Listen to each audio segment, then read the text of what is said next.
Hello everyone, this is Scott Lowe from IGN, and I'm here to show you the latest update for the PlayStation 4 version 1.70, released today and available for download now in North America and other regions throughout the world. So this is actually a fairly sizable update. There's a lot to cover, and we won't be able to cover it all, but here are the most major features for you to take a look at. So immediately, right out of the gate, you're going to see this. This is Share Factory. Now, I've already downloaded it, but it is an optional download, so you don't have to have it taking up space. And it is a fairly large file. I think, if I recall, is about 900 megabytes. So what this is kind of Sony's answer to Microsoft's Upload Studio on the Xbox One. So it has a lot of editing tools. In a lot of ways, a lot more versatility in terms of the kind of things you could do with it. So you could start things off with like a theme. They have 4 right now, kind of just sort of a basic Share Factory theme, PlayStation 4 theme, Playroom, Infamous Second Son. And for the sake of our purposes, I'll just go with the generic PlayStation 4 theme. So basically what the theme is just sort of a introduction and title sequence. So this is, in this case, it kind of shows the PlayStation 4 logo, has the title of the video depending on what you want it to be, and etc. So you start a new project. You can rename it. In this case, I'll just leave it blank. And so this is the editing interface, and this is what the intro looks like, and it's kind of cool. So now what's cool here is you can use the trackpad to actually scrub through the timeline. Now this is just the intro, the title, and the outro, but you can go in and add gameplay clips as you go. So in this case, let's see. You can do full screen with L2. You can add your own music, which is really, really handy. You can go in here. They have a library of other choices that you can choose, but you can also use your own tracks. Now, there's a ton of features here. You can, I invite you to check it out.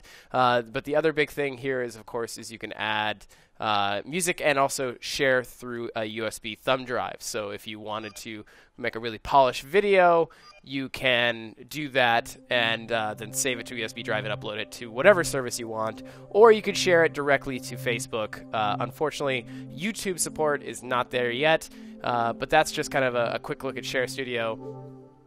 But the other major update is preloading through the PSN. So if you wanted to pre-order a game, like Watch Dogs or something like that, you can, from the PSN, preload it as soon as the file's available. So they're saying it could be up to several days in advance, and once you purchase and preload, it'll give you a countdown timer to let you know when you can play it. Unfortunately, there's no files available right now to show you, but that is a major component as well. So if you are trying to go digital and you want to save yourself some time by not having to wait for a lengthy download day of release, you can get it started that way.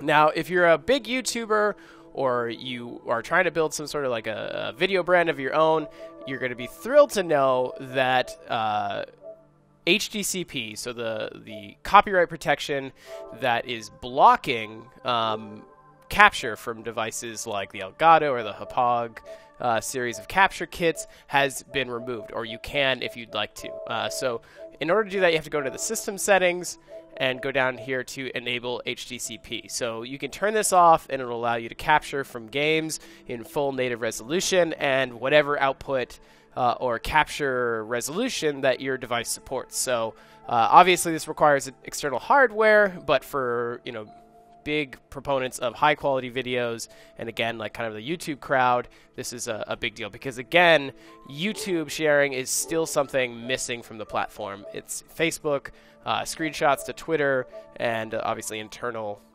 through the PlayStation Network feed. But there is obviously streaming, which has also been updated a little bit. So let me go ahead and see if I can show you that.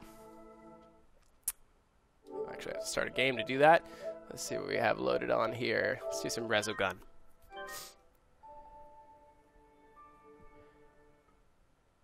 So from within the menu, the share menu now, the same share button that existed before, you can start a stream. But most notably, you can archive your streams. So if in the past, when you were streaming to Twitch, all of the broadcast you had done would just fade away as soon as you stop broadcasting. Whereas now you can save them for later. So that's something you can kind of view on the Twitch side or from the PlayStation app. Now there's also an adjustment to the quality levels. You can now broadcast in 720p HD, which again, for the proponents of high quality streams, we'll be very, very excited to have. So go ahead and see if we can start a broadcast to show you what the new interface looks like. So you'll notice that the overall interface has changed a bit. So you've got an elapsed time timer. You've got on the side, where just like on the Xbox One, you have a stream of comments, which allows you to see more comments simultaneously, whereas before it was a bar on the bottom that only showed like 1 or 2 comments at a time. And then, there's a smiley face where it is now, but if you had the PlayStation camera, you could also see your picture-in-picture stream there. So I'll go ahead and stop streaming because this is probably not very interesting to other people. Stop the broadcast. So also within the share settings, you can adjust other things. So if you go into the share settings here, you can set a time for the length of video that you want to record, because by default, at least prior to the release, it was 15 minutes. Now you can trim that down to 5 minutes, or whatever your preference is, in anywhere from 1 minute to up to 15. So if you want to save hard drive space, or if you want to be able to parse through moments faster by making the overall clip time smaller, you could do that, which is really handy. On the sharing side, if you wanted to share to Facebook, you can actually dictate the security or privacy settings as you feel is appropriate. So what was originally kind of like a global setting, now you can do it on a per item basis. You can do friends, only me, or public, which is or whatever privacy level settings that you have on your individual Facebook profile. So that's really helpful. On the hardware side, we have changes to the DualShock 4. So a lot of people have complained about the light bar and wanting to turn it off. Sony has been listening, but unfortunately you cannot turn it off, but you can dim the light. So under the controller settings, you can set it to bright, which is a standard, medium, or dim. And obviously you can't see it in the video, but just from personal experience, I can tell you that the difference is not that substantial, but it is useful, especially if you're in a room with a sleeping spouse or a friend or something, and you don't want to wake them up, or if it's overall just a nuisance to you, you can the dim setting definitely limits that considerably. So this is just a broad sampling of what's available. There are other tweaks. You can now sort trophies by rarity. There are new PlayStation camera commands. You can browse friends by mutual friends. You can, and then a new PS Vita update actually allows you to connect to the PS4 faster. And I'm sure there's plenty more that people are just starting to discover. So this is just the beginning. If you have any other cool features that you found, please in the comments below, leave them in the your feedback and let us know. And for all things PlayStation 4, keep it locked to IGN.